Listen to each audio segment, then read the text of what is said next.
واسه دل بریدن از من دیره، منو عاشق خودت کردی تو.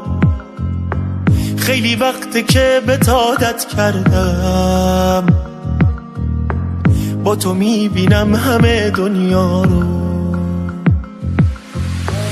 تو برام مثل نفس میمونی، زندگی من به تو وابسته است.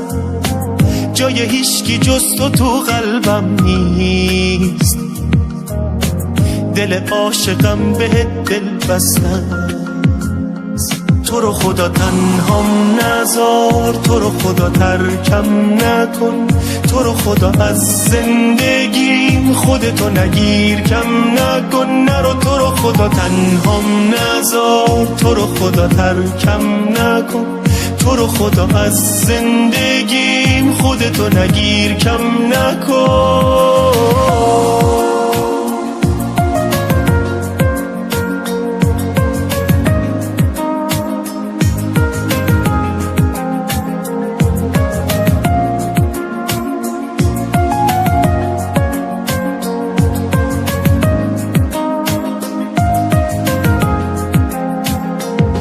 مگه خبر نداری از دلم که منو اینجوری میذاری و میری؟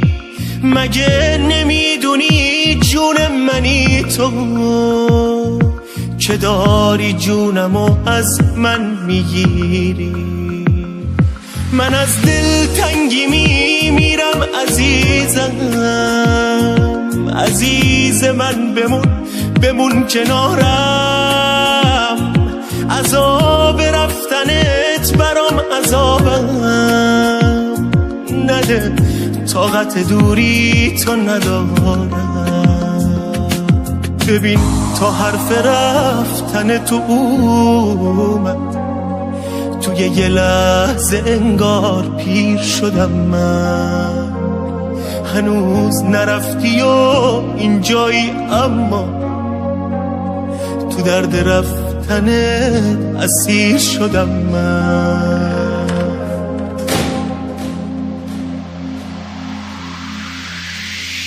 تو رو خدا تنهام نذار، تو رو خدا ترکم نکن، تو رو خدا از زندگیم خودتو نگیر کم نکن. نرو تو رو خدا تنهام نذار، تو رو خدا ترکم نکن، تو رو خدا از زندگیم خودتو نگیر کم نکن.